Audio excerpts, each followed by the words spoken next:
Good morning and welcome to Scottsdale. Well, clean water is what propels our daily life, where we learn, where we teach, where we worship, in healthcare facilities and technology fabrication centers. Water allows us to be gracious hosts. It allows us to entertain. It allows us to be entertained. Of course, it's where we live and how we earn a living. And as we manage and invest in water, it's how we will navigate our destiny. You know, it took foresight to manage scarce water resources to nourish Arizona. As you know, the Verde and Salt River are Arizona sources of water. They're in the boundary of Arizona, and then they are managed with the custodianship and skill of Salt River Project. And, of course, the Central Arizona Project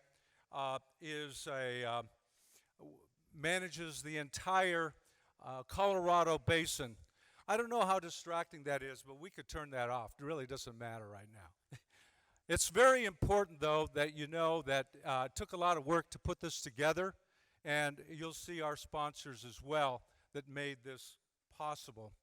You know, obviously the mega drought is severely challenging us at every level. That's why we're here today.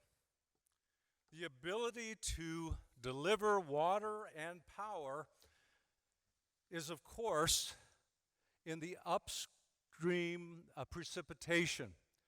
And we're not in charge of that upstream participation of nature, right? Precipitation. In many ways, we are literally tied to trickle-down water economics. Trickle-down water economics. If we get great snowfalls, then it will trickle down and replenish us. And as that has diminished, of course, that's affecting our lives. Scottsdale was founded in 1951, and water has always been in the forefront of our history. So in 1951, actually the first court case heard in municipal court had to do with water, pertained to water. There was a landlord that sued his tenant and in Old Town, and the tenant was a barber, and the landlord said, "Hey, you owe me for water," and sued him in justice court. Justice of the Peace Kimsey heard the case, heard both sides, and the defendant said, "Hey, it's part of my lease." And after all that testimony, the judge found for the defendant. So that was dismissed. Now, can you imagine? That was a very first dispute of water in our fair city. Today, water law and water delivery is, immensely complex. And yet, at the same time, we need to bring it home, right? Because it involves each one of us. And the profile of what we believe in as our surroundings, both the natural and the built environment, require that we must focus on water individually, in our organizations, and of course, corporately. So this discussion is intended to, be informational, but we can't just be, data informed. We have to take action. We'll be looking at that as we continue with today. So I'll see you later. At this point, we'll ask Vice Mayor Tom Durham to come forward. Good morning, honorable dignitaries and distinguished guests. It is my pleasure today to join with you today. On behalf of my fellow council colleagues, I would like to reiterate our appreciation for all of you attending this special event. And to our dedicated City Hall staff throughout multiple departments, thank you for all your efforts in coordinating today's breakfast and presentations. Our city staff is the best and works diligently to achieve the mission and priorities set forth by the council through thoughtful innovation and integrity. Scottsdale has long been a leader in new, advanced, and pioneering programs and services for the protection of our water resources. This morning, I am delighted to highlight two notable examples: our advanced water treatment plant at our reclamation campus and the opening of our water brewing showcase. The Scottsdale Water Campus is home to the advanced water treatment plant, one of the most sophisticated recycled water facilities in the world, and the first permanent facility in Arizona, and only the third in the nation to be permitted for direct potable reuse, or DPR. DPR is the technology to treat wastewater to above drinking water standards. The advanced water treatment plant at the Scottsdale Water Campus has been performing indirect potable reuse, recharging ultra-pure water into the drinking water aquifer for over 20 years.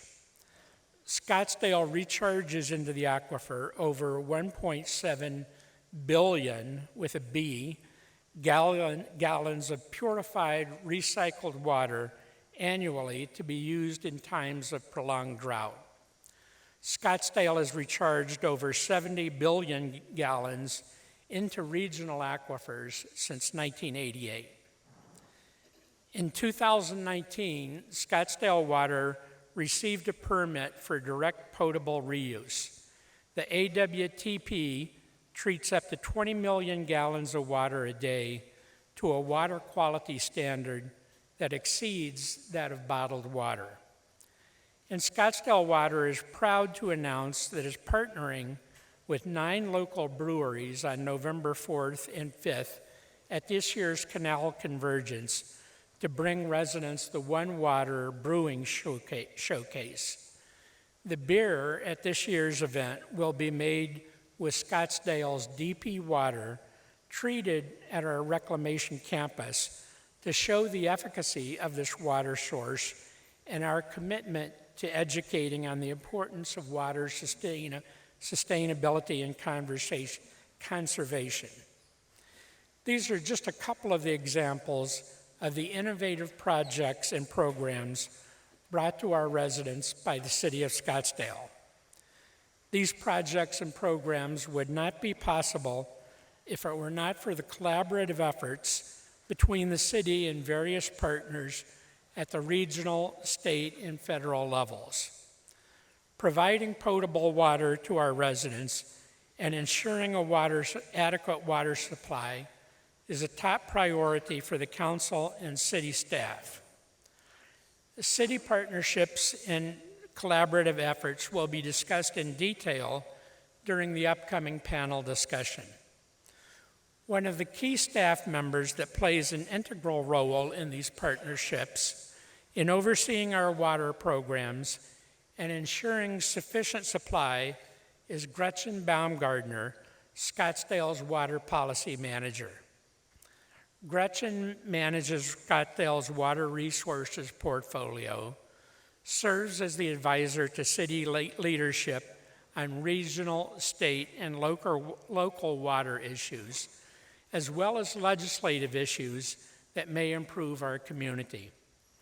Additionally, Gretchen leads the city's conservation staff and programs. She works diligently with our regional partners, many of whom are here with us today, as she is Scottsdale's authorized representative in matters related to the Salt River Project and the Central Arizona Water Conservation District water suppliers.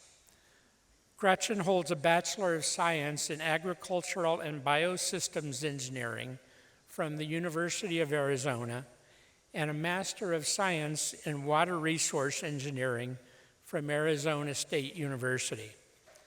Today, we are adding the role of panel moderator to Gretchen's resume, as she will serve as the facilitator for our panel discussion. Thank you, and please join me in welcoming Gretchen.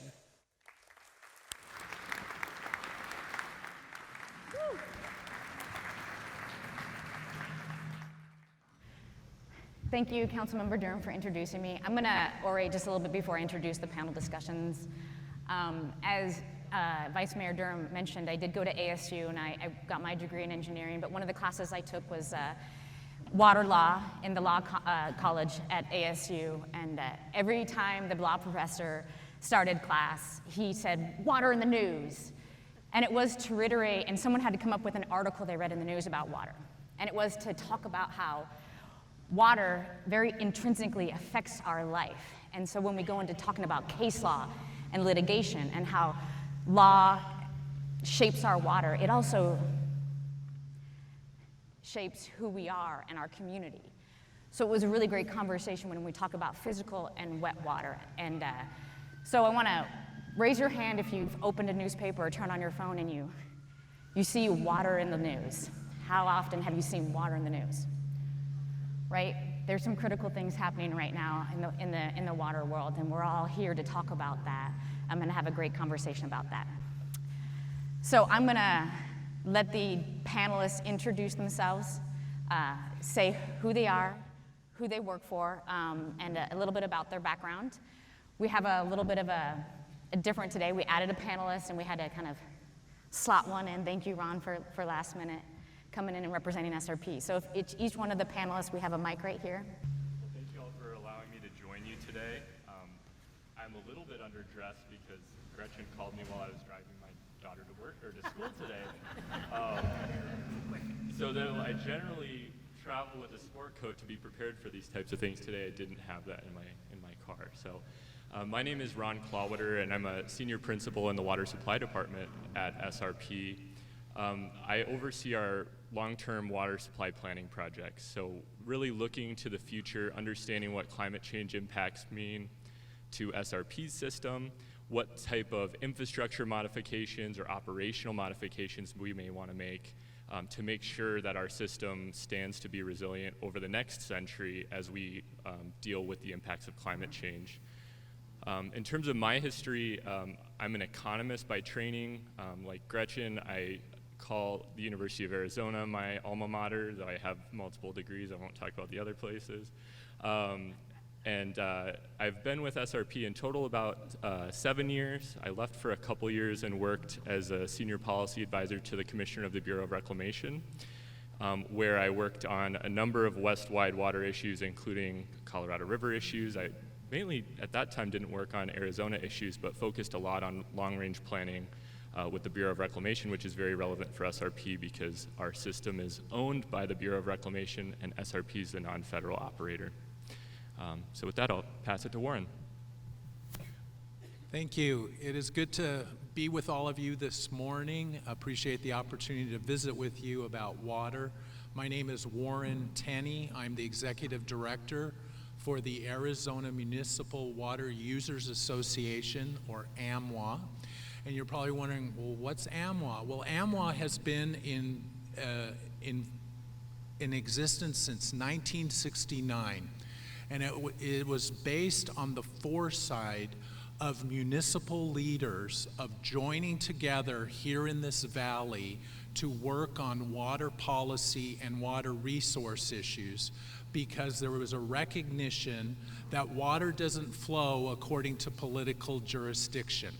And it would be a lot better here in the desert to work together on those water resource and water policy issues. Scottsdale is obviously one of our members, one of the founding members, and we also work with the other 9 other major cities here in the valley. The Amwa cities collectively provide water to 3.7 million people, more than half of the state's population, and we do it only using 11% of Arizona's water supply. I really appreciate the opportunity to work with the cities and all of their great water staffs, managers, and I have been working in water for, I think, over 30 years now. And before Amwa, I was working in the Tucson area for a utility down there, the Metro Water District. And I also have been fortunate enough to be elected twice to the board of the Central Arizona Project. So that's a little bit about me. Brian? Thank you, Warren. I'm Brian Biesmeyer, the Executive Director for Scottsdale Water. It's a great honor for me. There's a lot of my staff here around, and hopefully you've sampled the water that's over to my right, your left, and I'd encourage you to do so. We have both tap water and direct potable reuse water there.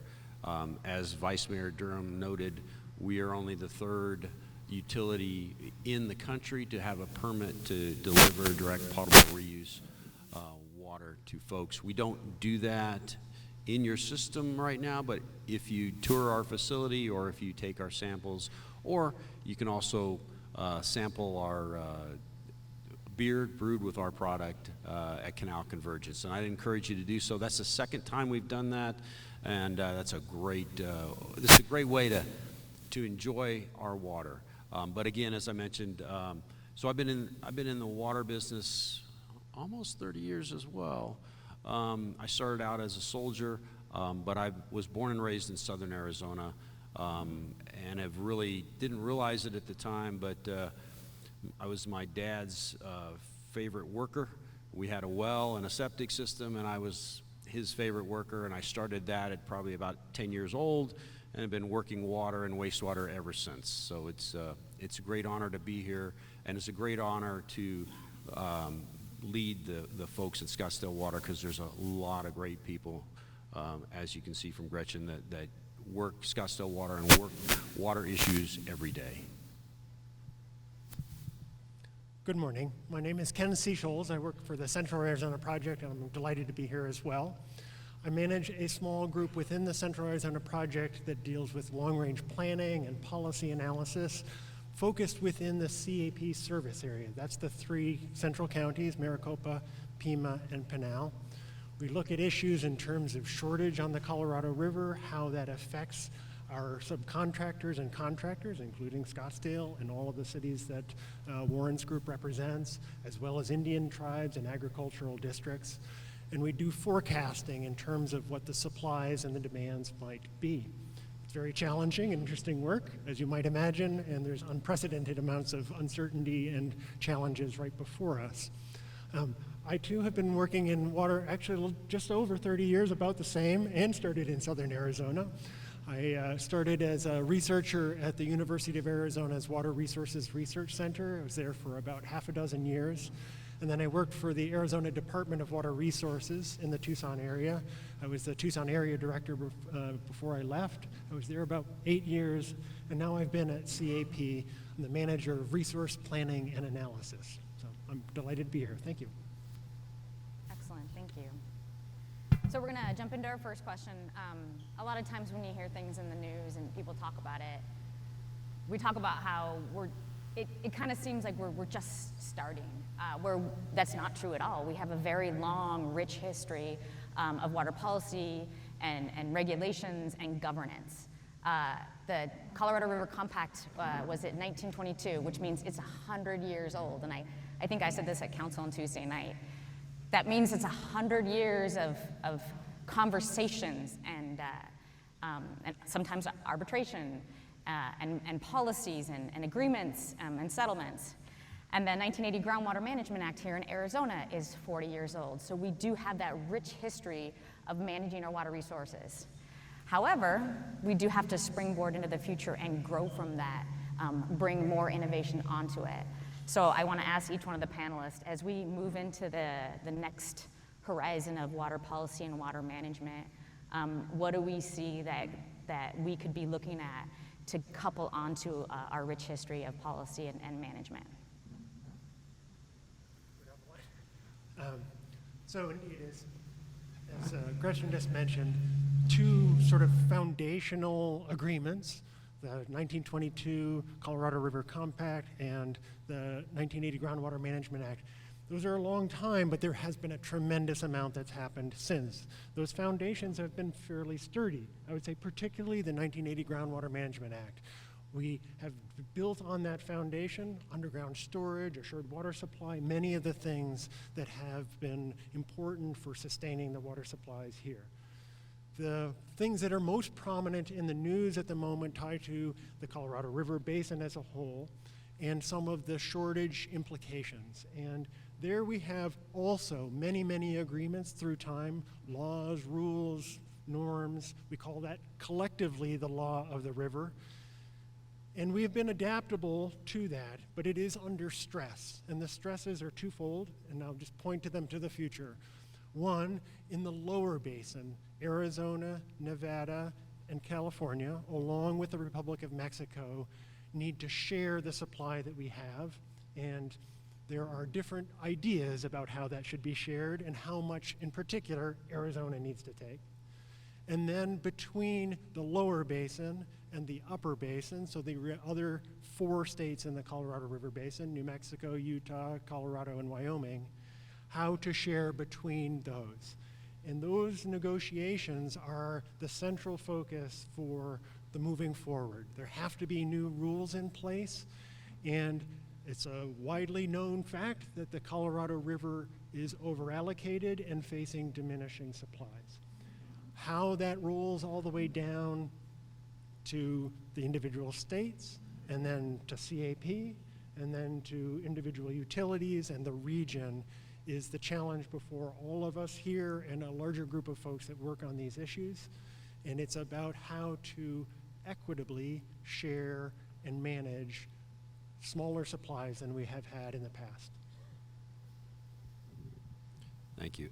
We do have a long tradition, and so I think it's important to understand the long tradition of good water management that has occurred in Arizona, since the compact and on to the 1980 Groundwater Management Act.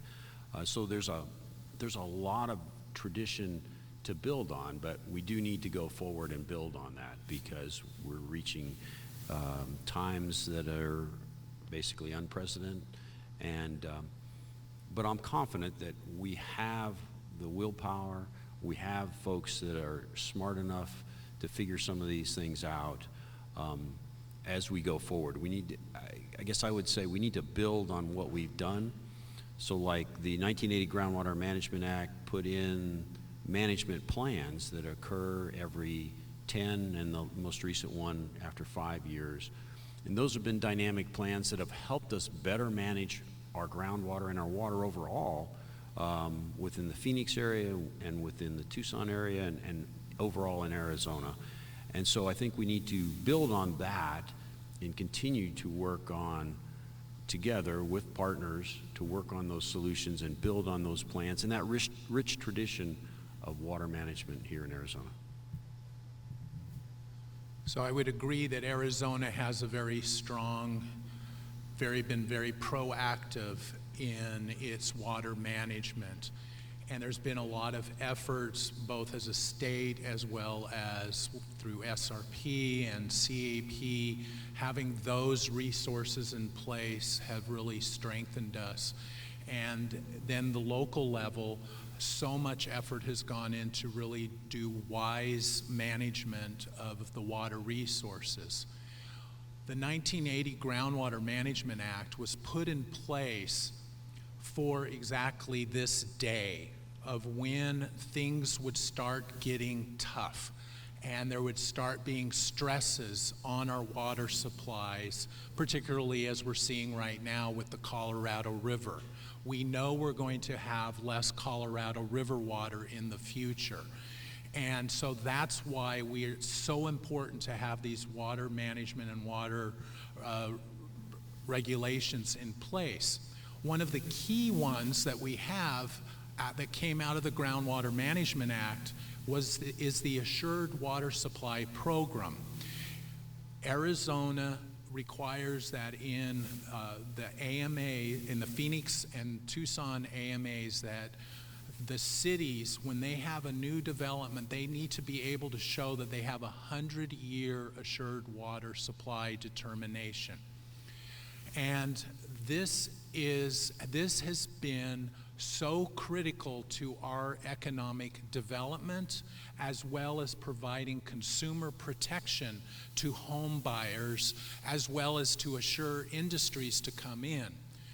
What I'm worried about is that as we're starting to see the stress on the Colorado River and there's concerns about water, that we're starting to hear rumbles about, well, the 100-year assured water supply, that's making it really difficult. It's a really high standard. Yes, it was a high standard on purpose because we know we live in the desert. And there's been some rumblings about that maybe we should be lowering that 100-year to 40 or 50 years. This is not the time to do anything like that. It is not a prudent thing for us to, as far as on consumer protection. Think about it. How long is your mortgage on your home? It's 30 years. So, and you probably want to stay in it a little bit longer than that, and you want to make sure that you have an assurance that there's water for you as you're going into into the future. And so I think what's really important is that we stay vigilant, and that when we hear about any efforts to weaken Arizona's strong water management, we need to stand up and be very clear that this is not the time to weaken any of our management in place, and that we need to look for opportunities to actually strengthen it so that we continue to send a message that Arizona understands how critical water is and that we can thrive in the desert because of our strong management. Thanks, and I won't disagree with anything that was said.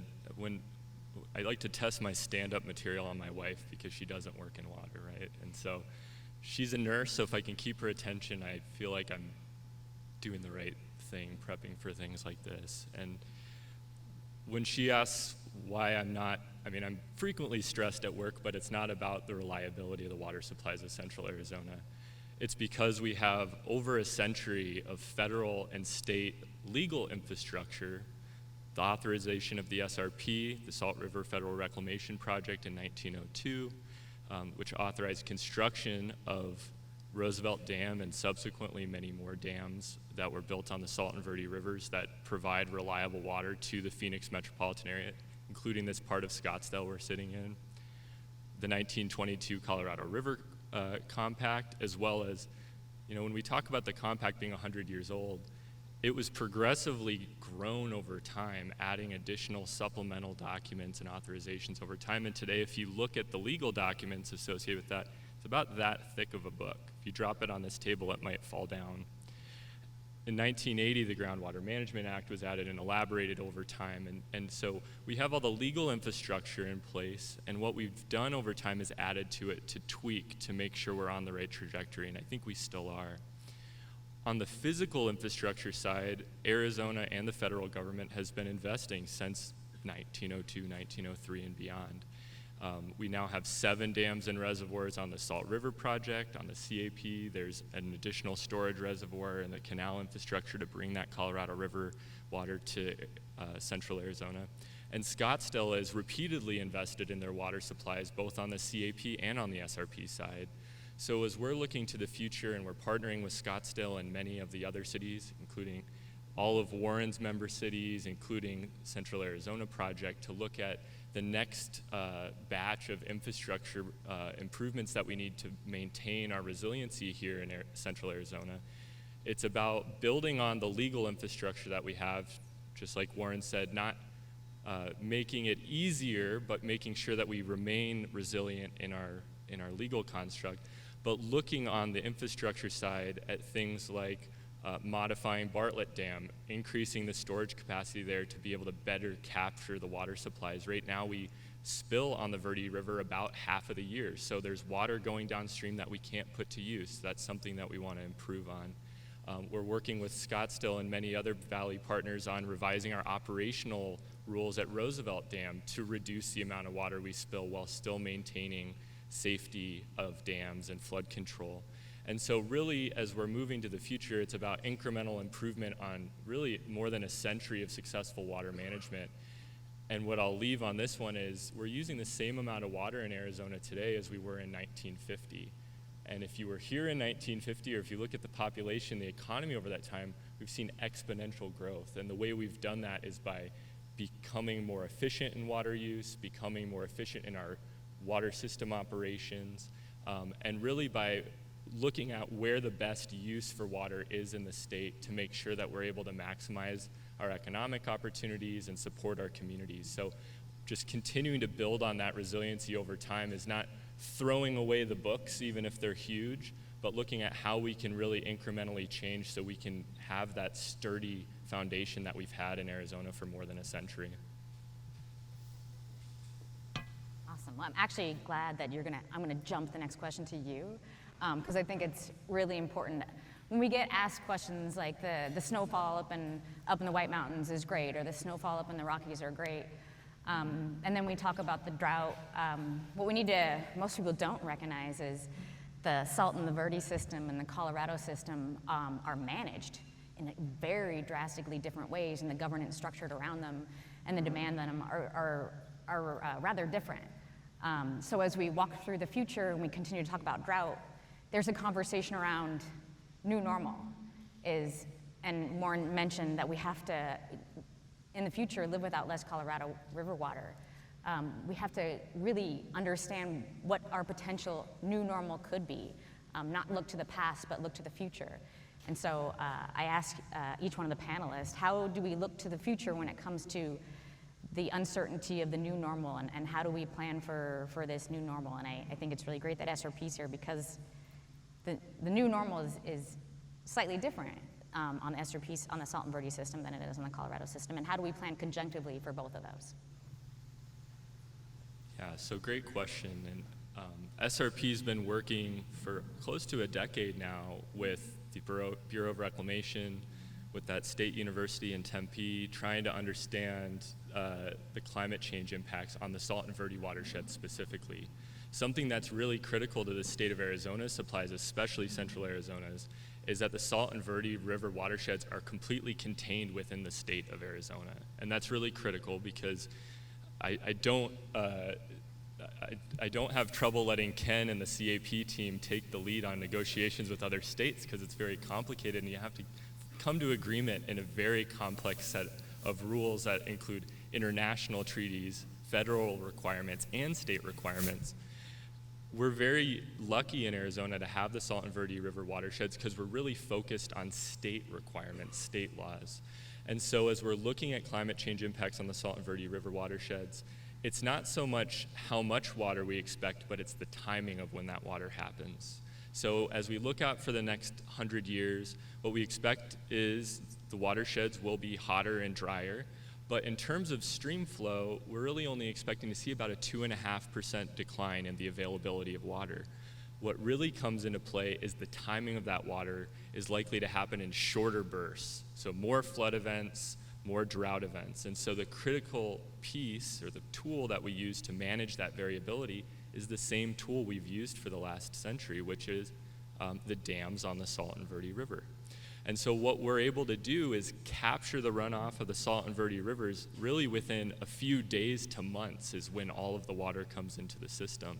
And just as an example of the importance of those dams, just this summer through the monsoon season, we have maintained, essentially kept our reservoirs flat during the highest demand season, because all of the rain we've seen during this monsoon have replenished those reservoirs as we're draining them to serve Scottsdale and the other users in the valley.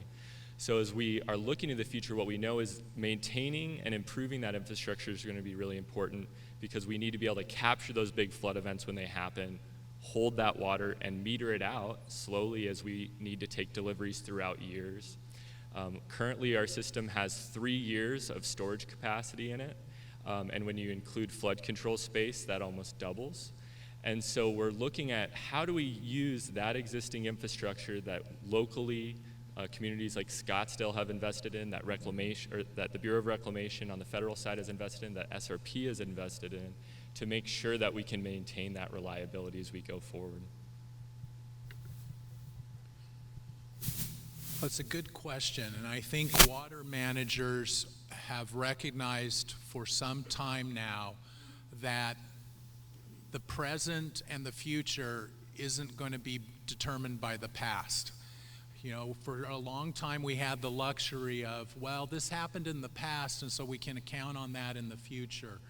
And when it comes to water, even with the changes in the Salt and Verde River system, and especially what we're seeing on the Colorado River, we're seeing a lot of a drier climate and less wet, and dealing with aridification and a lot of challenges.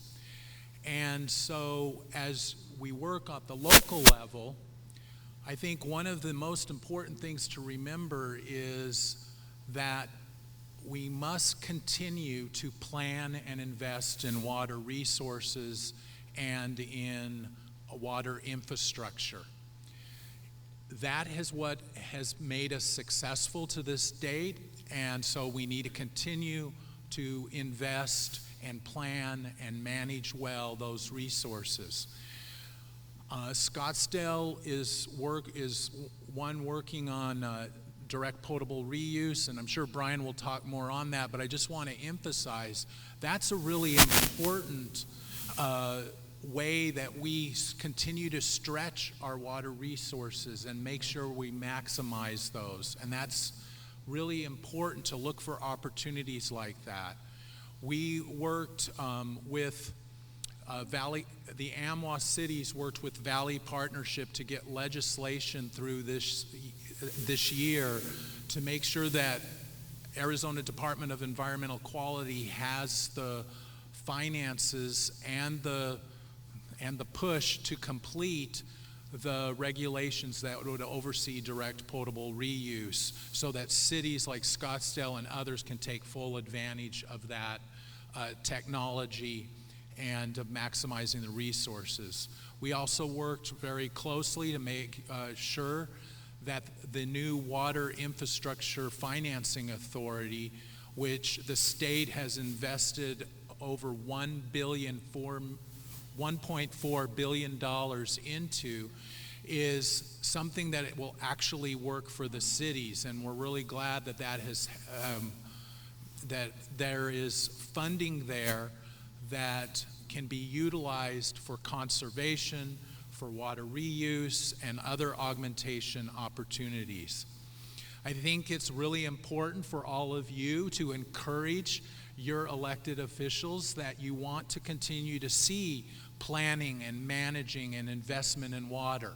Now that comes with a little bit of a price.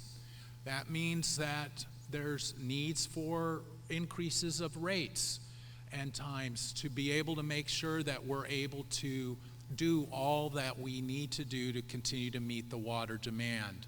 But I have always seen any investment in water has always produced a huge return, and has been a benefit for our communities here in the Valley.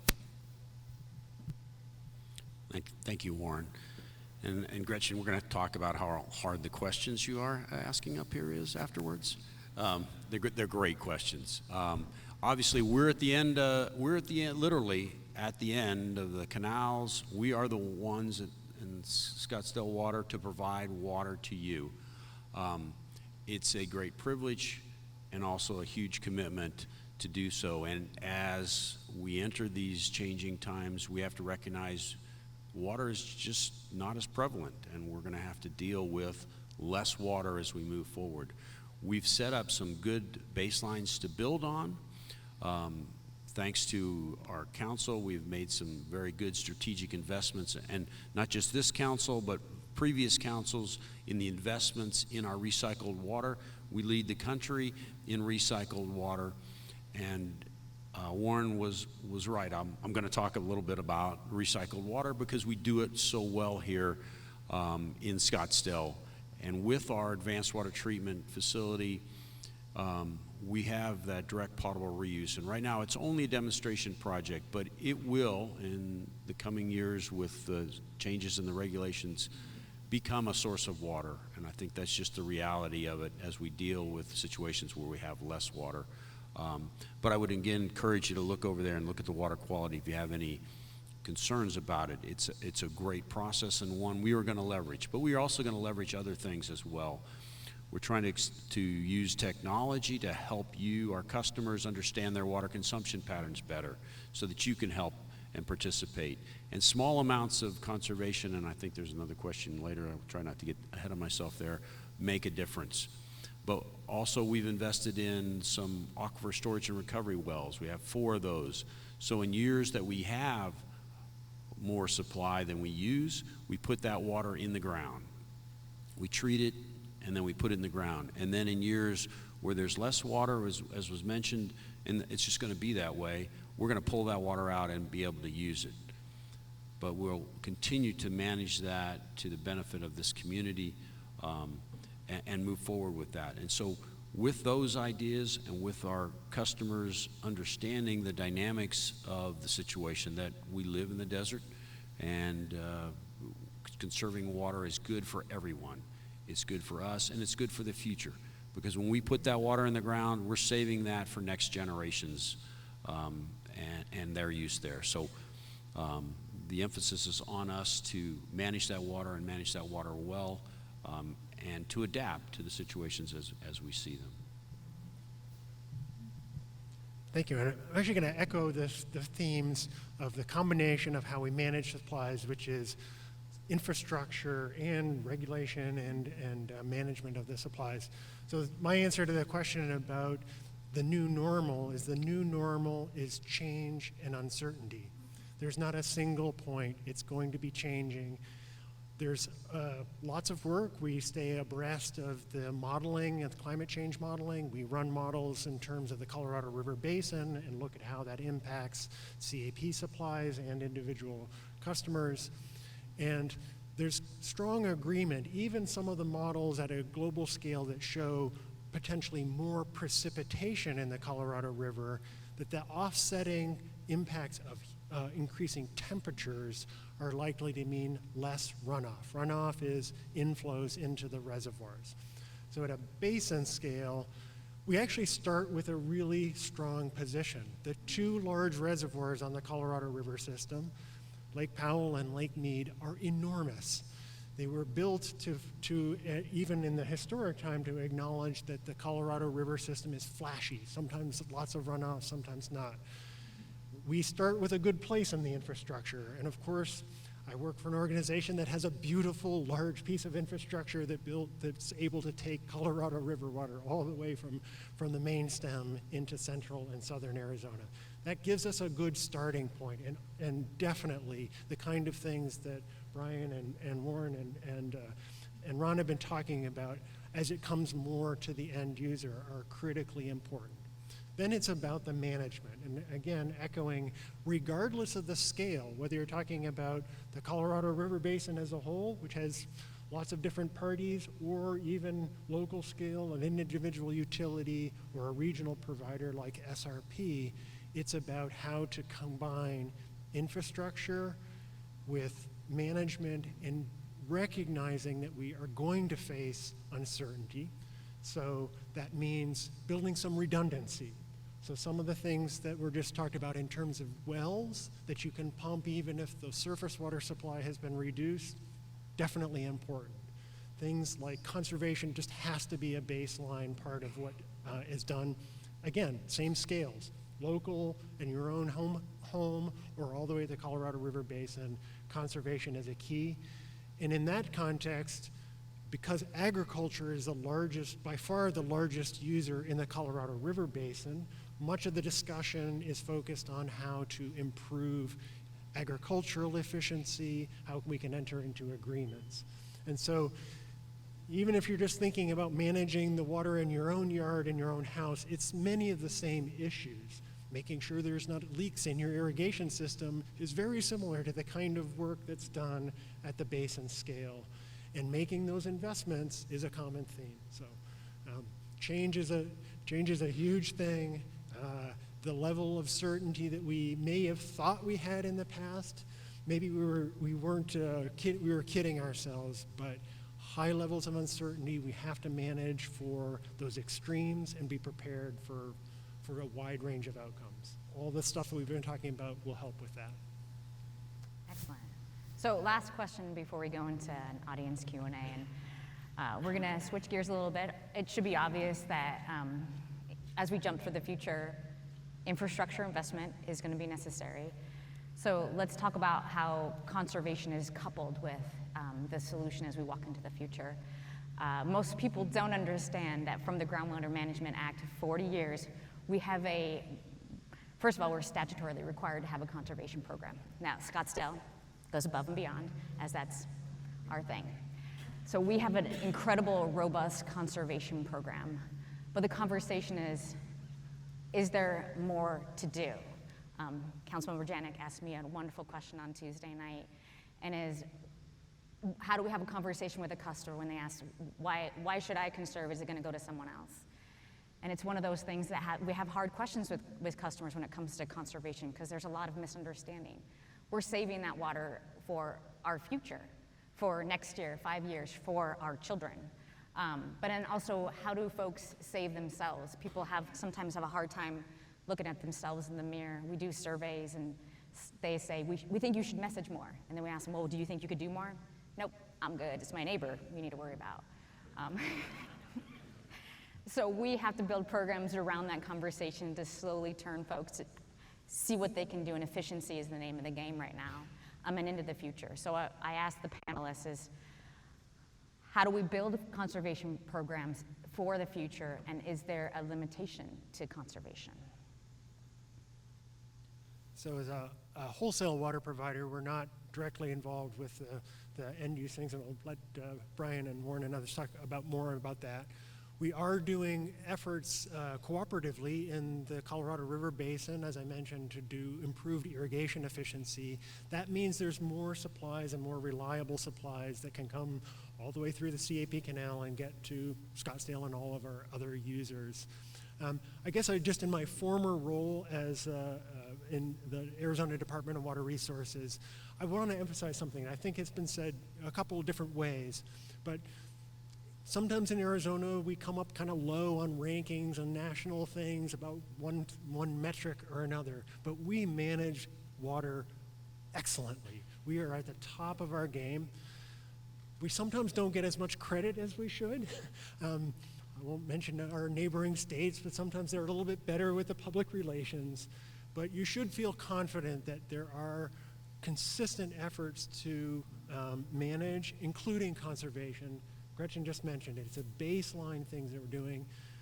There is more to be done. And certainly in shortage, the levels of those kinds of activities need to increase. Drought management plans, I'm sure we'll talk about that in a second here. But you should start with the understanding that we have been doing this as a state, and particularly in the metropolitan areas, over many, many decades. Thank you.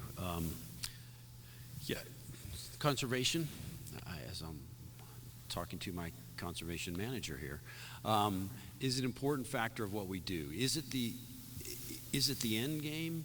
No, but it is hugely important in what we do, and in this desert environment, it only makes sense.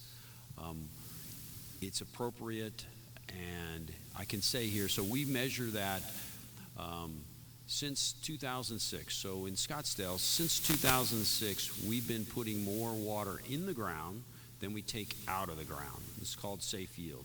So since 2006 in Scottsdale, we've been doing that. And so I use that 2006 as a benchmark. And so looking at 2006 forward, just like the many treatments in the state, we actually use less water today than we used in 2006.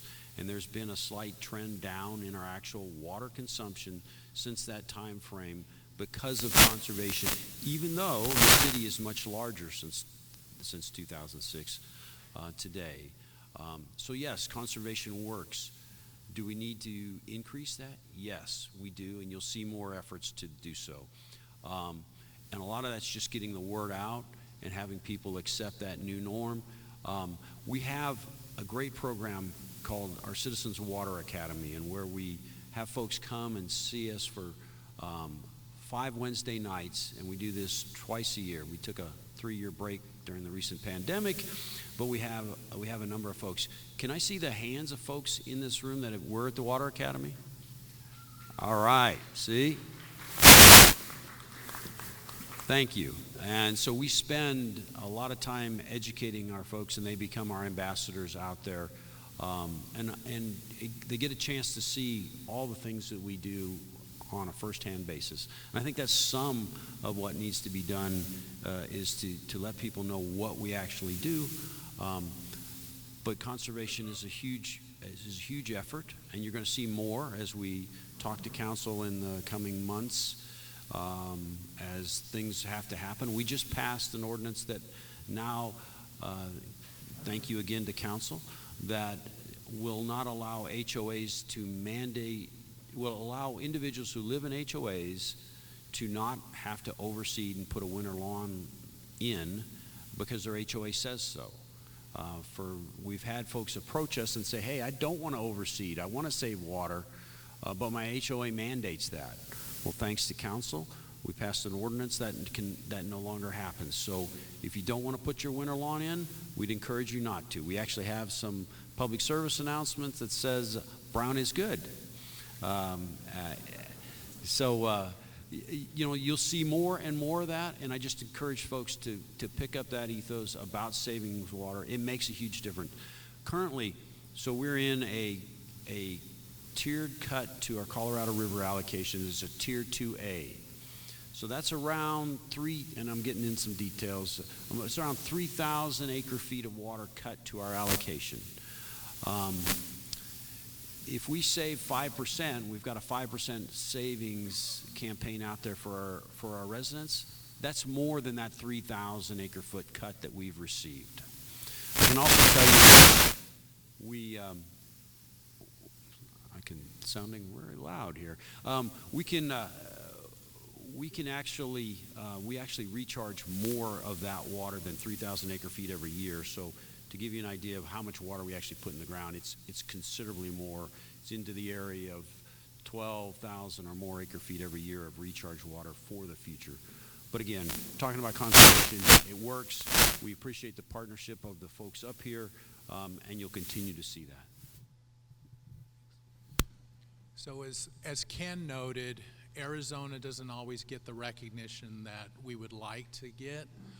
And certainly as all of the media attention has been on the Colorado River, we're seeing a lot of, oh my gosh, what do we need to do? There's so much happening on the Colorado River. We're worried about it. We need to do more on conservation. And look at what all the other states are doing in regards with that. Well, it's important to recognize that other places outside of Arizona are playing catch up. We have been like the tortoise in the tortoise and hare story when it comes to conservation. We recognized back in 1980 when we had requirements placed on us, and we have then excelled beyond those requirements. And what we have just worked steadily over the years to make sure that we are building a culture of conservation.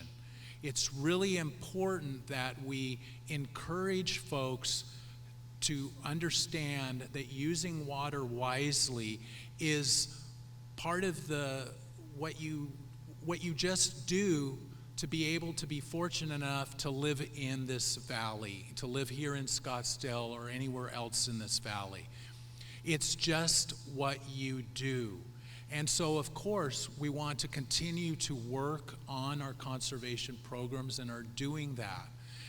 I think it's important just to understand that when looking at the situation on the Colorado River, it is serious. It is so serious that you could vacate Scottsdale and the rest of this valley, and it would not make a difference to what is happening on the Colorado River. And so conservation isn't something that we're doing to try to fix anything with the Colorado River. It's what we're doing so that we can look forward and give water utilities the flexibility to be able to move water resources around where they need to, and to ensure that we're using that water as efficiently as possible so that we can continue to thrive here for decades and decades more. Because I'm here so that my children and grandchildren can enjoy this area too. That's why we use water wisely.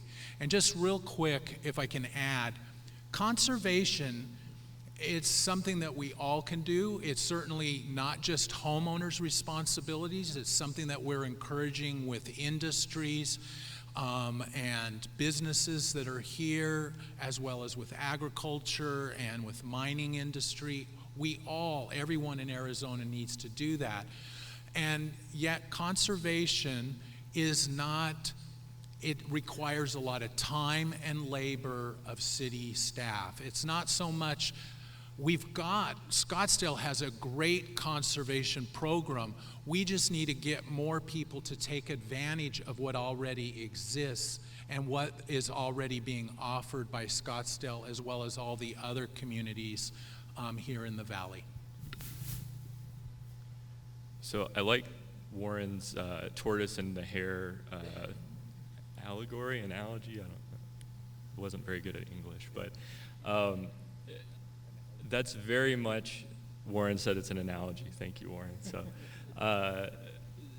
So we, on the SRP system, within SRP service area, we have absolutely seen that consistent decline in water use in response to conservation efforts, so much so that we were delivering about 1.1 million acre feet to our service area in 1980, and today we're delivering just over 700,000. So that's almost 400,000 acre feet per year less water we're delivering. And I would guess most of you don't know what an acre foot is. It's about 330,000 gallons of water. It's enough water to serve 3 households for about a year. So when we see almost 400,000 acre feet less water being delivered as a result of conservation, more efficient use, that's enough water to serve, help me do the math here, 400,000 times 3, 1.2 million. 1.2 million households per year. So that's how we're still able to be planning for the future here in Arizona. And we see that as a result of all sectors becoming more efficient. You see water use appliances are much more efficient than they were in the 80s. You see agriculture much more efficient using drip irrigation, laser leveling. And you also see both on the industrial or the business side as well as the residential side an interest in natural desert landscaping. And the majority of the water use for each home is outdoors because of landscape irrigation. So we have a lot of room to grow in terms of conservation, but there are limits. And that's where Scottsdale has been doing something for at least a decade now that it really is a good example of sort of the next generation of conservation, which is direct potable reuse, making sure that we're taking every drop of water that we have and putting it to the maximum use. And as Warren said, Amwa worked with Valley Partnership to push funding and legislation to help get those regulations in place. But sort of the next frontier, ensuring that we're using every drop that we have in Arizona, we can look to conservation on the tail end of the system, making sure that we're able to take that wastewater on the back end and put it to use. In Scottsdale, as Brian's already talked about, and we have a great example right out front, you can actually drink the water that comes through there. So there's still room to grow on the conservation side, absolutely, and we still have to be working that way, but we also have other sort of low-hanging fruit on the direct potable reuse side to make sure that we're thinking holistically about our water supplies in the state and putting them to the maximum use that we can. Excellent, thank you. I'm gonna take this mic. We're swapping it out because technology. So we have a little bit of time for some Q&A. David, are you gonna help us out with the? So we don't have a whole bunch of time, and I'm assuming there'll be lots of questions because we always have lots of really great questions for water. And I'm gonna point out Councilmember Janik because David, you want to grab Councilmember Janik over there? She was raising her hand. So we have about 10 or 15 minutes to go through some Q&A. And then if you have any questions afterwards, you can grab myself or the panelists to continue the conversation. Okay, all right. Hi, this is Councilwoman Janik. Thanks to all of you for being here and learning about our water and what we can do to extend the supply. But my question has to do with our future 10, 20, 30 years down the road. If this pattern of drought continues with the lack of flow from the Colorado River. Where are you in evaluating desalination plants? Where would they be located? And has there been much research done on having a pipeline from our water-rich states and bringing some of that water to the desert area? So I'm curious long-term for the survival of the desert Southwest and its resiliency, where we are in that process. Thank you. That's one of that will certainly be a task for the new Water Infrastructure Financing Authority to be looking at how funds can be invested into augmentation projects that could help, such as desalination. It's also just important to recognize that it's going to take some time. There's not necessarily a silver bullet out there, and we're going to have to do a collective efforts on it. And so CAP, SRP, the state has been working and looking at desalination studies and projects, but I think it's important to recognize that right now, looking at the Gulf of Baja, saying it wrong, Gulf of California, there would be of looking at desalination there. You have the challenge of working with the Republic of Mexico. You have the challenge that right now the treatment plant is targeting 200,000 acre-feet of water.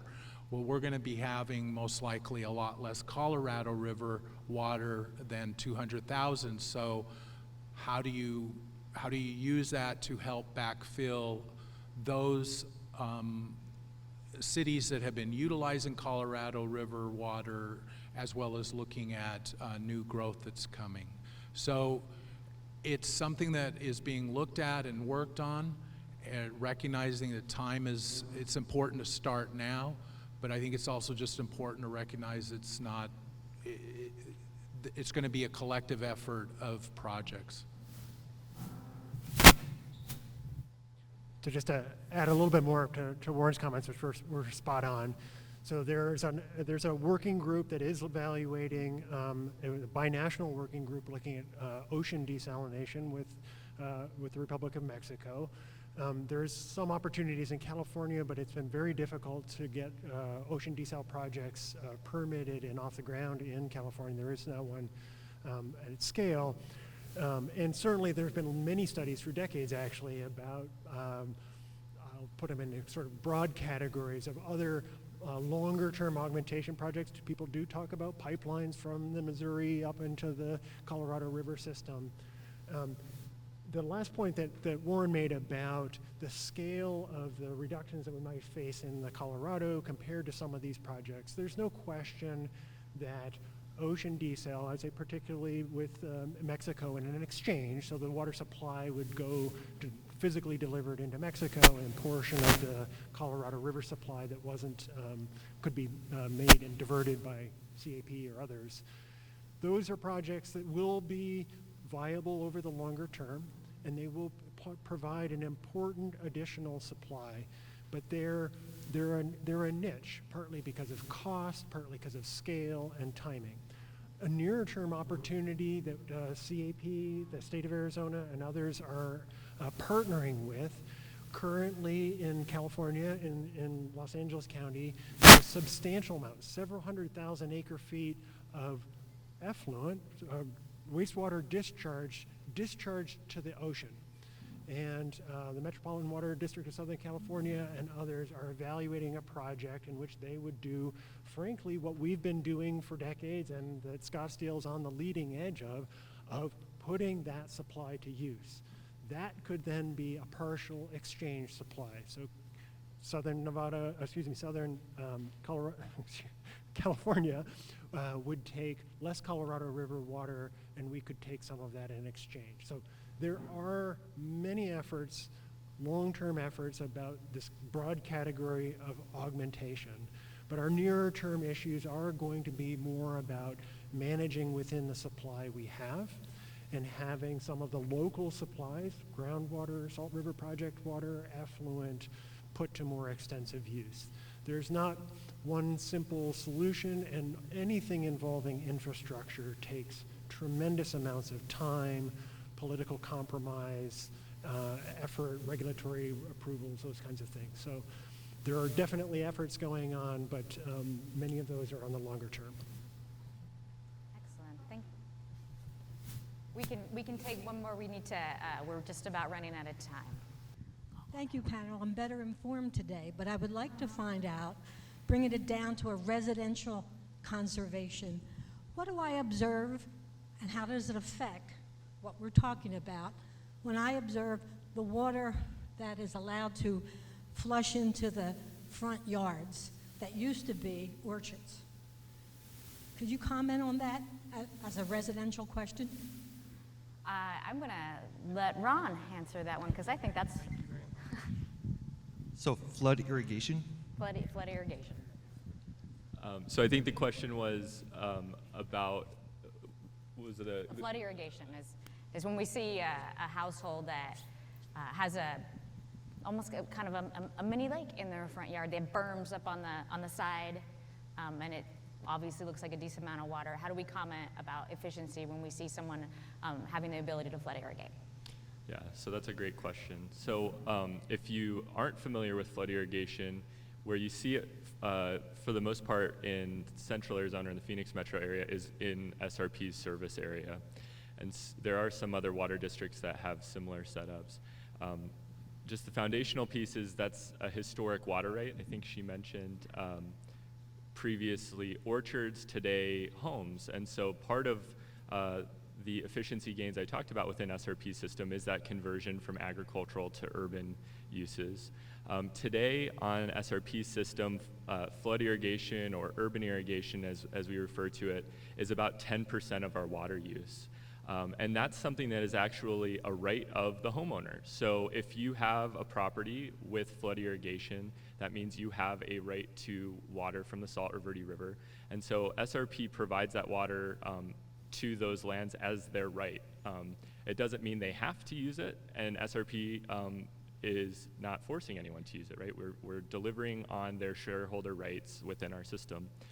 We have seen over time individuals choose to convert their lands from flood irrigation to more efficient sprinkler systems or drip irrigation systems, and we do actually have incentive programs to help support that if that's of interest to the property owner. So I think that's another area where there is definitely room for improvement in SRP system in terms of reducing water use, but at this point it's the individual decision of the landowner, just like Brian was saying within Scottsdale, where there are those that choose to overseed with winter rye. We're still at a point that we don't have a need for conservation so much that we're looking to force anyone to stop that, but definitely partner with those individual homeowners if there's interest in reduction. So again, about 10% of the water delivered from SRP system goes to those urban irrigation uses, and that's part of the individual land rate when you buy the property that has that. So it's really a property rate issue associated with surface water use.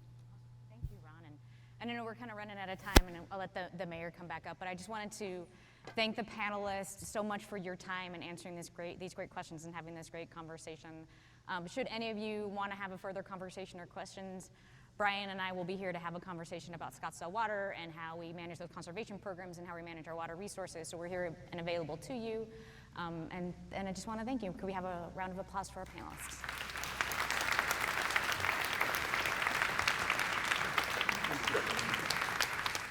You know, we've heard from the technical experts, and I do serve on the Amwa board. Of course, we track what the BOR, Bureau of Reclamation, provides weekly reports, tells us what the snowfall and runoff may be. And, you know, okay, it rained this morning, and I left my car out, and I got a car wash for free, right? So, but really the other ingredient that has not been discussed today is leadership in water. Leadership in our own household. Leadership in ownership of an apartment building. Leadership at the hospital. One of the biggest users is, of course, our schools. And there's going to be some trade-offs that are going to happen. Frankly, we'll be looking at leadership at the state level, at the regional level, and whether it's SRP water or CAP water, it's federal water, okay? Certain people have certain rights that were written into paper, which perhaps over-allocated. You hear it all the time, the allocation or the assumptions of what was going to be coming downstream is entirely different. And those assumptions create a lot of uncertainty. And that uncertainty, of course, we expected, and the certainty that we get is really what trickles down and what fills the reservoirs. So Lake Powell has a capacity of, let's say, 28 units, and it's struggling at 7. Lake Mead, 28 units, struggling at 7. Our needs in the 7 states and over 200 communities is 7.5. Okay? Now we know that there's a replenishment happening, and what we hope for, but you can't cross your fingers and say, oh, gee, I hope it snows for 10 years straight and the capacity is going to carry us. Because actually, we see the graphs, we didn't put them up. Our council monitors that, and we see it on graphs in the Kiva, and it shows the trend is not our friend. Now, when we had SRP here, and I can say this because I was on city council 22 years ago. 22 years ago, SRP was at 15%. 15%. They were sweating bullets. They were really low. And in the meantime, 22 years ago, CAP hit 98, and they were smiling. So if you had the same panel 22 years ago, one would say things are great. Another one would say, you know, it's rough. Now, I grew up in Globe, and, you know, after baseball, we'd go out and take the inner tube on our lake, and the water was low back in the 70s. It was low, and that result, you know, I could find fishing lures, and you could feel the brush underneath there. I was a kid. I didn't realize later, moving to Scottsdale, you know, the Arizona Canal runs right by our house.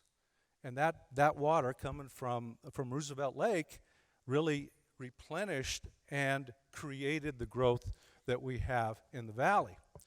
The truth is, Scottsdale, 76%, let's say 3/4 of our water comes from CAP. So when we see the news about CAP coming out of Vegas or the lake levels, they're upstream from us, right? And they're saying, wow, we really have a serious problem. Now, other cities have 50-50. They're half SRP, half CAP. I've met some people on the other side of the valley, and even in small towns, they say, "Ha ha, all we do is pump water, and we don't have any CAP." Well, it's going dry in parts of southern Arizona. So as we look at it, we are prepared. We are considered the most prepared, but we're also very vulnerable. And that vulnerability is going to be with us for some time. Even if there was a turnaround in the CAP precipitation, it would still take 10 years to just come back to a more balanced situation, and that's wishful thinking. That's wishful thinking. So as we look at this, I'm going to get into just 3 levels of what to expect in 1 year, 3 years, and probably 10 years. Okay, so as it happened, the drought management plan starts at tier 1. We're at 2A. It could go to 2B, 3, 4. It all is there. It's been there. We approved it as a council. Every city, municipality has a drought management plan. What does it mean? Right now, we're at the soft power. We encourage you. We say, we brag, well, we've been able to, take out lawns and so forth. I got tired of mowing the lawn, and, I gave mine up a long time ago. However, as you look at 2B, 2B is mandatory, it's an action level for the city council. It's not, well, we feel like we might get more water and we're going to cross it. No. It means that our council is going to be looking at ordinance requirements and other things, as all other cities have to institute. And as we go into tier 3, that becomes more serious. And it's true. We can say we used to save money in our water bank, and now we got to use some of that because less water is coming down the tubes. As we look at 3 years from now, well, so in a year, I would expect that we'll probably be in tier 3. It's just the way the defaults are on water delivery. And again, if we get cut 30% of CAP water. Now, CAP just delivers the water. It's Colorado Basin water. So what's going to happen is the federal level are going to be dictating we only have so many cards to deal. The water pie is such and such now.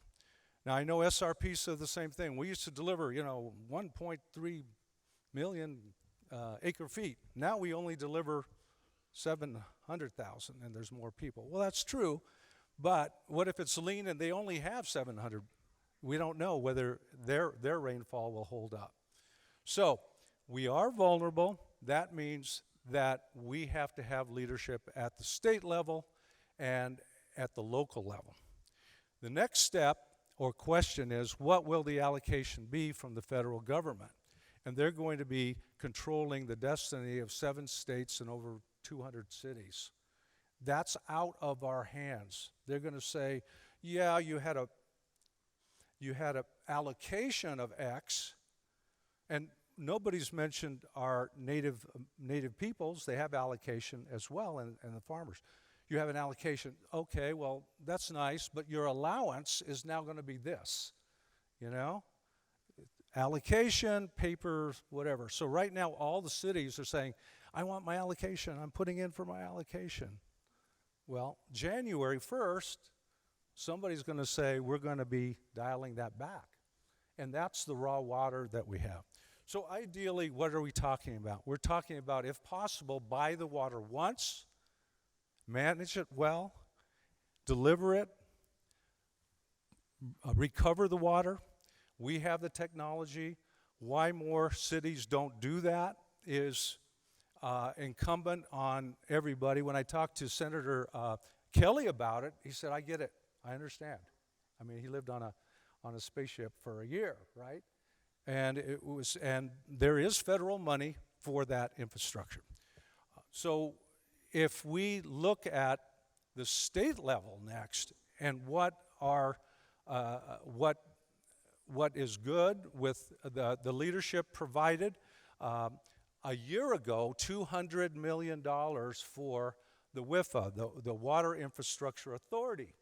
And that was last year, but they only spent 50.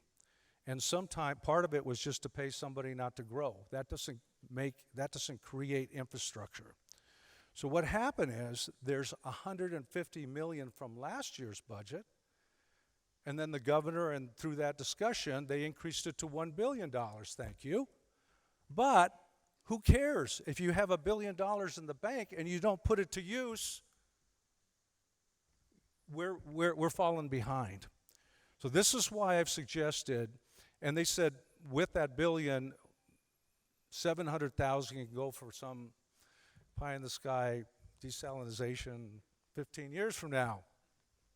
But what I'm also saying is we have at least 200, 300 million that needs to go directly by the state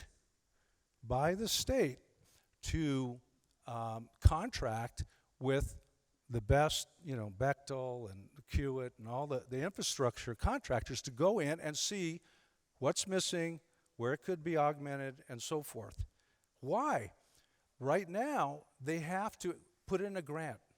I'm such and such city, and I don't even have a grant writer, but I'd like to know how to improve my place. They have to put a grant in for that money. That's state money. That's our money. So I have encouraged the state, at the state level, to issue these big contracts so that we can look at water augmentation. Is it a small part? Yes, it is a small part, but it's an important part. It's getting to be, it could be 10 or 11% of our water portfolio. So it's really important. SRP, God bless them, I know them really well. They do a great job of managing, and they do a lot in the community. But at the same time, their water, for us, is about 15% in Scottsdale. So think about it. And that means that we have a lot of work to do. The leadership that's expected at our level has to permeate. It's no longer a maybe. It's not optional. It's going to be required of us.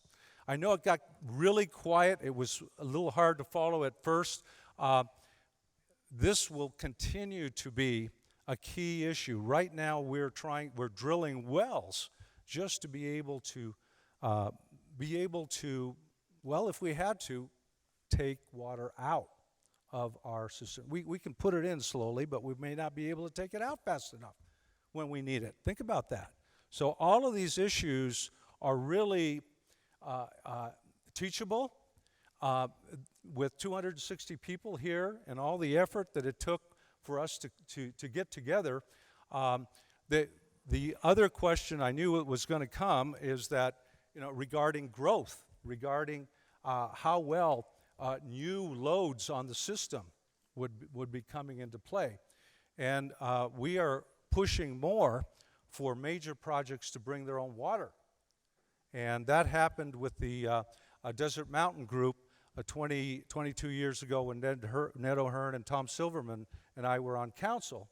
And they were required to bring 3,000 acre-feet of water for Desert Mountain. That was 8,000 acres and 2,600 lots. And you know what happened? They bought a farm in Harquahala, or a ranch, and said, we've got water rights. The problem is the water couldn't get to us. It's, 35, 40 miles away. Now we have a WIFA, and it's a little closer. It's only closer to the CAP canal. We don't have federal permission to put any kind of water into the CAP canal. We don't have any permission to dump water into the SRP canal. That is sacred, Now they're doing a mixer so that CAP can mix with SRP, but that's federally controlled property.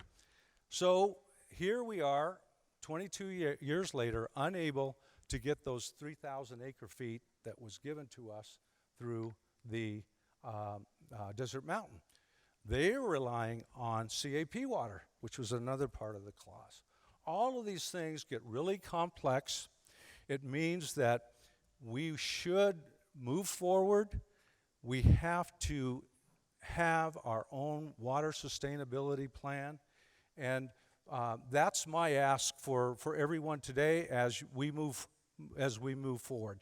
I can't say enough for our staff and on behalf of the City Council for coming here today.